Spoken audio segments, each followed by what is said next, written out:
Imagine it's the winter of 2025. You're standing in your kitchen staring at a smart meter that's ticking up faster than a taxi meter in rush hour traffic. You're terrified to turn on the heating, even though you can see your breath in the air. This isn't a dystopian movie. This is reality for millions of people right now. But here's the question that should terrify you. Where are you standing? Are you in a damp Victorian terrace in Birmingham or a drafty apartment in Berlin? Because here's the kicker.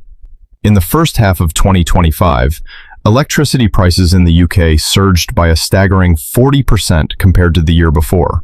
Meanwhile, Germany, the so-called economic engine of Europe, just posted 0% growth. Flatline. Dead pulse. We're watching a heavyweight fight between two economic giants, but instead of throwing punches, they're both just kind of stumbling around the ring, trying not to pass out. The media loves to pick a side. Broken Britain versus the stagnant Eurozone. But today, we're cutting through the noise. We are looking at the cold, hard data from late 2024 and 2025 to answer the one question nobody wants to ask. Who is actually doing worse? Buckle up. It's going to be a bumpy ride. 1. The cost of living hangover. When your salary becomes meaningless. Let's start with the thing that hits you every single time you tap your card. The cost of just existing. If you're in the UK, you might feel like you've been living in a financial fever dream since 2022, and you're not wrong. By late 2025, UK inflation was hovering around 3.6%, creeping back up just when everyone thought the nightmare was over. That's higher than the Eurozone average of about 2.3%. But numbers on a screen don't tell the full story. Let's zoom in. Imagine you're Sarah, a junior graphic designer living in Manchester. In 2021, your disposable income felt decent. You could go out for drinks on Friday, maybe save a bit each month, treat yourself to a weekend trip to Edinburgh. Fast forward to today. Your rent is up 35%, your council tax is up, and thanks to what economists are politely calling sticky inflation in the service sector, a pint of beer now costs what a decent bottle of wine used to. You're earning more pounds, about 5% more than in 2023, but each pound buys less. It's a treadmill that speeds up the longer you run. The UK's core inflation, that's the price of everything except food and energy, has been incredibly stubborn. It's like that guest at a party who just won't leave even after you've turned on the lights and started vacuuming. Now, let's hop across the channel. Meet Hans in Hamburg. On paper, Hans is doing better. Eurozone inflation is lower. But Hans has a different problem. While his bread might not be rising in price as fast as Sarah's, his purchasing power is getting hammered by something else entirely: wage stagnation. See, the UK actually saw some decent wage growth in 2024 and 2025, around 5 to 6% in some sectors. Sarah has more pounds in her pocket. They're just worth less. Hans, however, is stuck in an economy that is terrified of a wage price spiral. So his pay packet has barely budged since 2019, while his rent in Hamburg has skyrocketed by 40%. And here's the really dark part. In the UK, the cost of living crisis has morphed into a cost of debt crisis. With interest rates staying higher for longer to fight that sticky inflation, anyone with a mortgage coming up for renewal is staring down the barrel of a monthly payment increase of £300, £400, or even £500. Imagine you locked in a 2% fixed-rate mortgage in 2021 when money was free. It expires in 2025. Your new rate? 5.5%. Your monthly payment just doubled. That's not a cost of living crisis. That's financial evisceration. In Europe, the pain is distributed differently. In countries like Italy and Greece, the government often subsidizes more of the daily costs, but the taxes to pay for it are crippling the younger generation. It's a pick-your-poison scenario. Would you rather have expensive groceries and a slightly higher salary like in the UK, or cheaper groceries and a salary that hasn't moved since 2019, like in parts of the EU? The verdict on living costs. The UK takes the L here. The combination of higher inflation and the mortgage time bomb makes the day-to-day anxiety in Britain feel sharper and more immediate than the slow burn of the Eurozone. 2. The industrial meltdown, Germany versus UK. If the cost of living is a headache, this next part is a heart attack. We need to talk about making stuff, tangible things. Cars, steel, machinery. For decades, the deal was simple.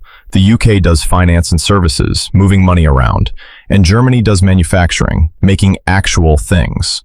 Well, in 2025, that deal is broken.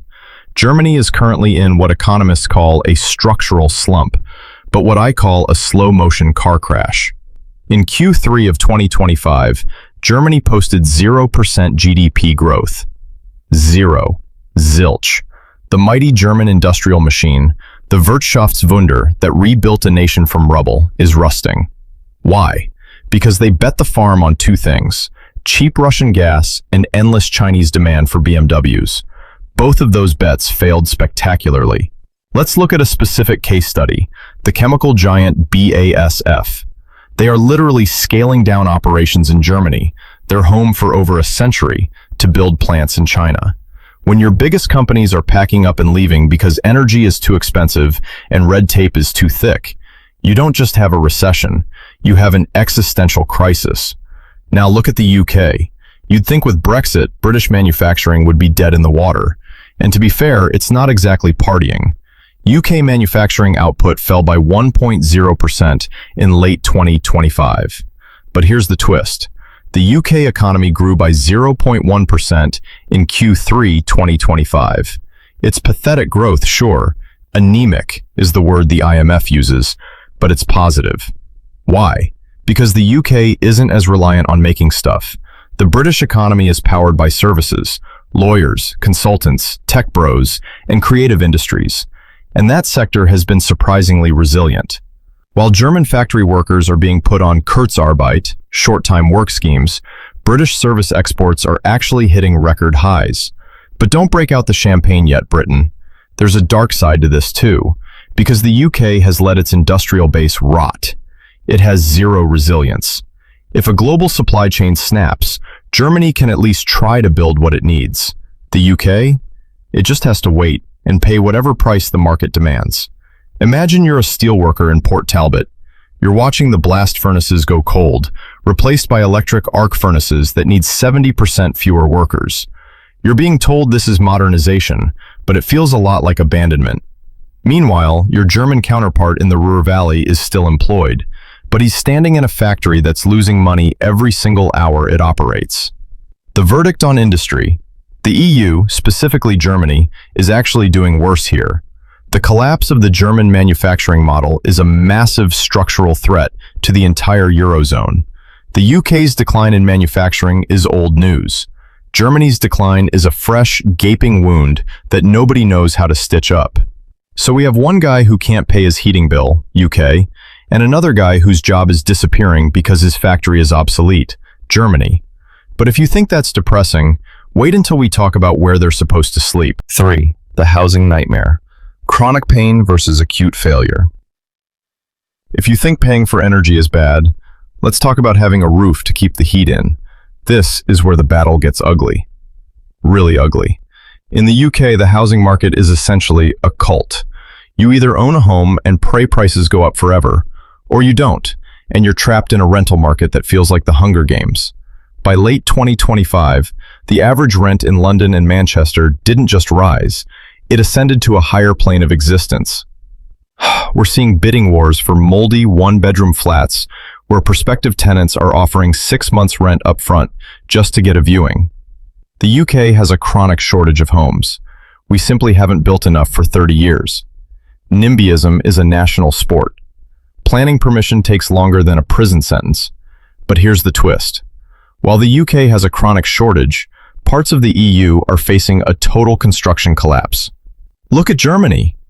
In 2024 and 2025, residential construction permits plummeted by nearly 26%. Major developers like Vonovia essentially went on strike, canceling projects because high interest rates and material costs made building financially impossible. You're walking past building sites in Berlin that have turned into ghost towns. The cranes are there, but nobody is operating them. And then there's Dublin. Oh, Dublin. If you think London is bad, try finding a flat in Ireland. By late 2025, the situation there had gone from crisis to humanitarian disaster, with tech workers on six-figure salaries, couch surfing, or living in vans, because there is literally zero stock. Rent controls in places like Berlin were meant to help, but in 2025, they've just created a black market. You want an apartment?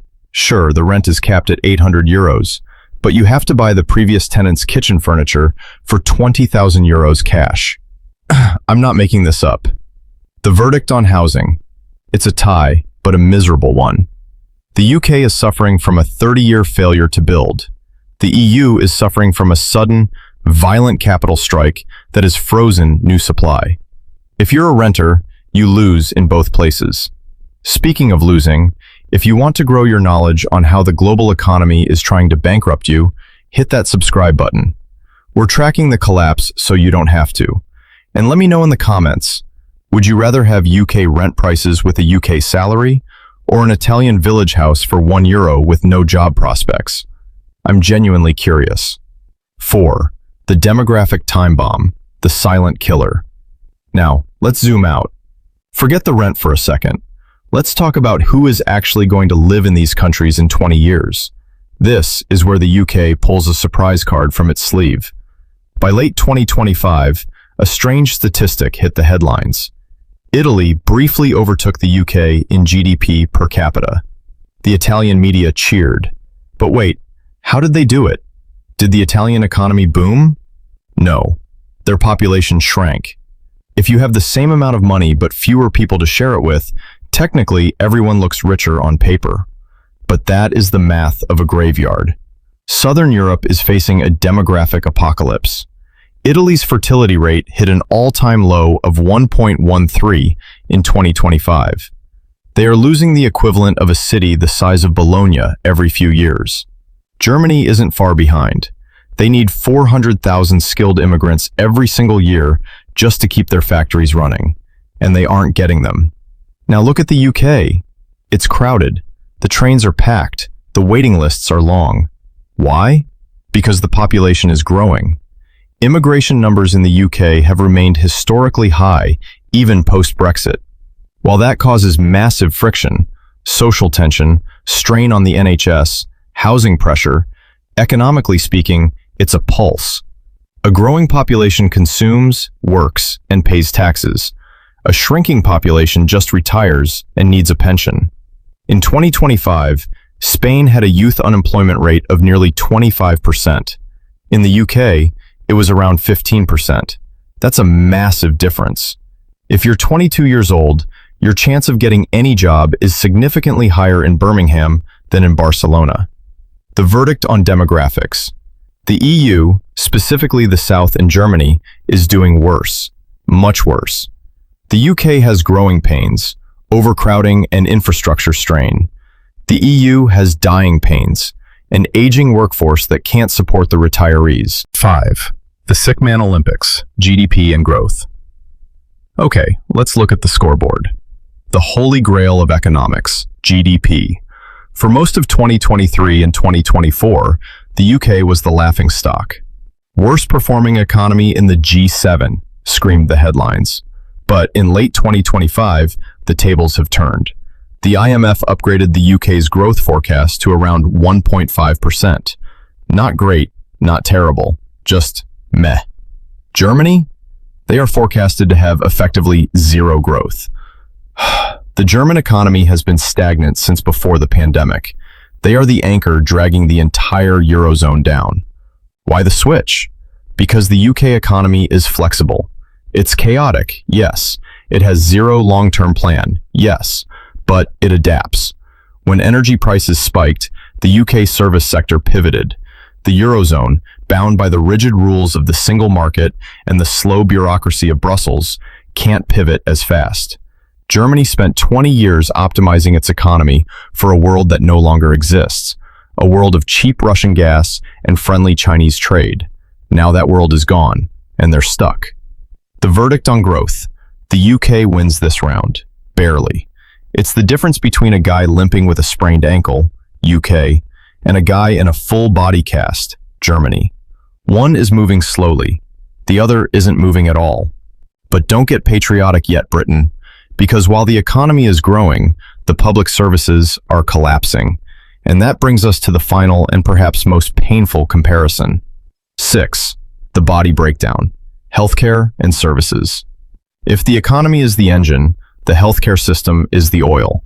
And right now, both engines are grinding metal on metal. But the sound they make is very different.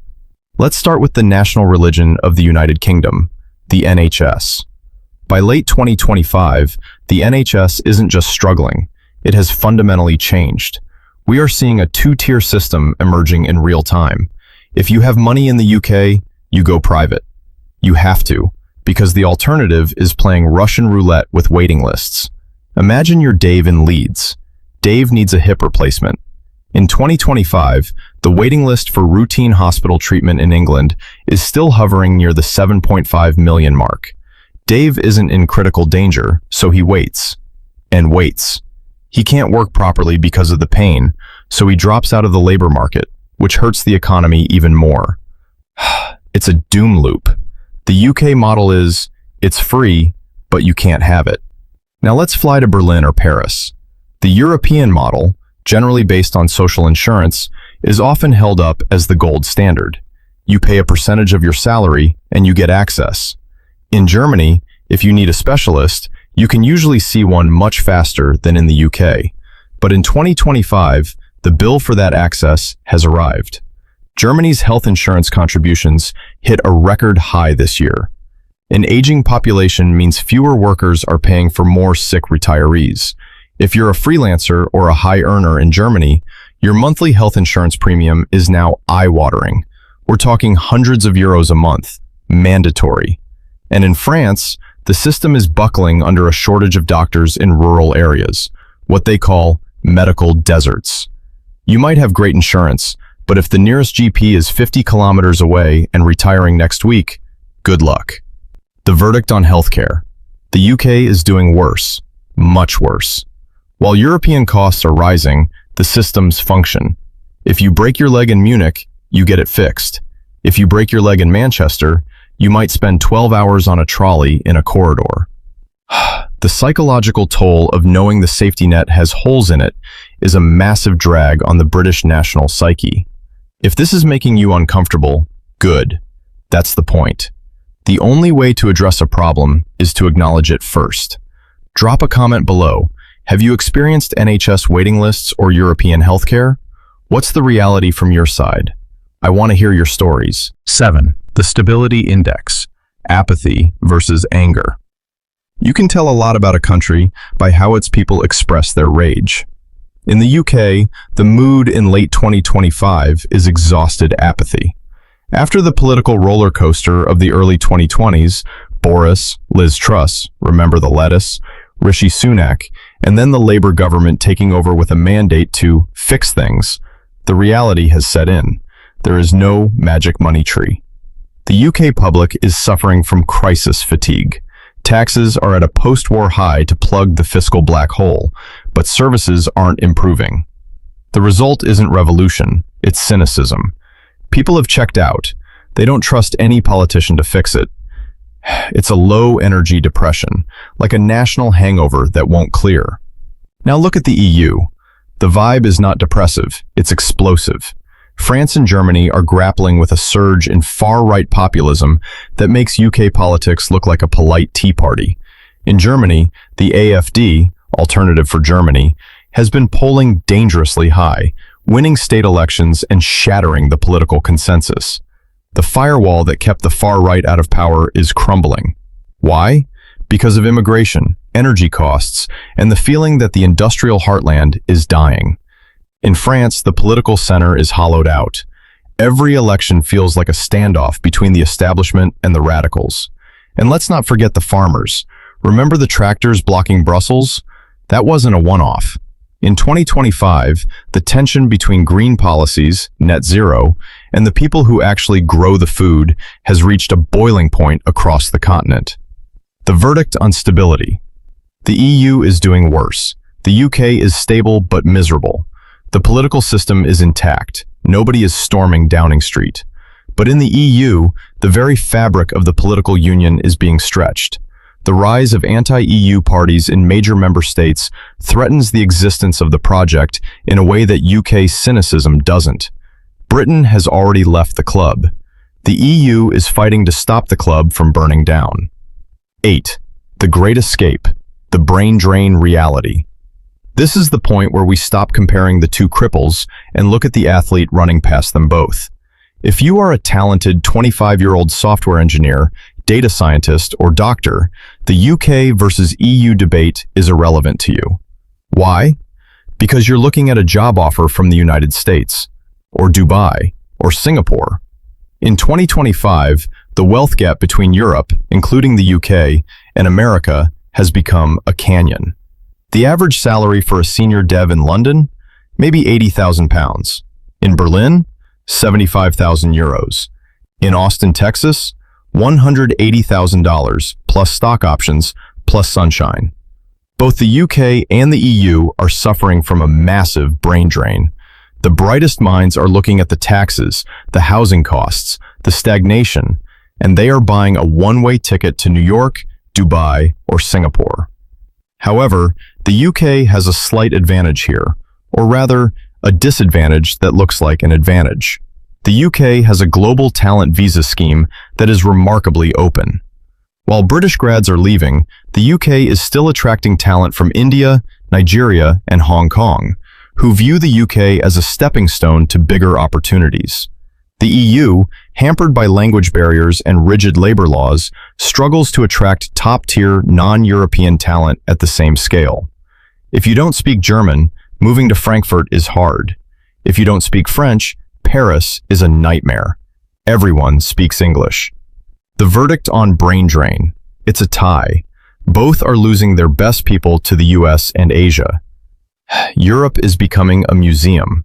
Beautiful to look at, great for a holiday, but not where the future is being built. The grand verdict. Who is actually losing? So here we are. We've looked at the cost of living, the factories, the hospitals, the demographics, and the brain drain. The question was simple. Who is doing worse, the UK or the EU? The answer is uncomfortable. It depends on your time horizon. If you value immediate quality of life, the UK is doing worse right now. The housing market is more broken. The healthcare system is in critical collapse. The cost of living is sharper and more brutal. The UK feels like a country held together by duct tape, politeness, and an increasingly frayed sense of national identity. The anxiety is palpable, visceral, everywhere. But if you look at structural trajectory, the EU, specifically Germany, is in deeper, darker trouble. The UK is messy, chaotic, stumbling through a painful transition, but it's pivoting. It has a growing population. It has a flexible, service-driven economy. It's weaning itself off 20th century industries, however clumsily. Germany, on the other hand, is staring down the barrel of a demographic collapse combined with an industrial death spiral. They built a Ferrari engine for a world that now wants electric scooters, and they have no plan B. The UK's pain is acute, a panic attack, sharp and immediate. The EU's pain is chronic, a slow-growing tumor that will metastasize if left untreated. Right now, in December 2025, the UK feels worse to live in day to day. But the EU has a bleaker long-term prognosis. It's the difference between a broken arm and stage 2 cancer. You're still standing in your kitchen. The smart meter is still ticking. The heating is still off. You check the headlines again. Another energy price spike, another factory closure, another brain drain statistic. You still can't tell if the article is about Birmingham or Berlin because the collapse looks the same from ground level. The race to economic collapse isn't a competition with a winner. It's a shared descent into a future neither side was prepared for. The UK and the EU are both falling. The only question is which one hits the ground first, and whether anyone will be left standing to notice. This isn't the end of the story. It's the middle chapter. And the worst part? We're all living in it. So here's the uncomfortable question. Which version of collapse are you rehearsing? The UK's immediate chaos or the EU's slow structural death? Or are you already packing your bags for Austin, Dubai, or Singapore? I want to hear from you. Are you living this collapse in London, Berlin, or somewhere else? What does economic anxiety look like from your kitchen window? Drop your story in the comments below. If this made you uncomfortable, good. That's the point. The only way to fix a problem is to see it clearly first. Like this video if you think we need more honest conversations about Europe's future, and subscribe for the next deep dive, where we explore why the demographic time bomb makes all of this look like a warm-up act. And remember, reality doesn't care about your feelings, but it does send invoices. Thanks for watching.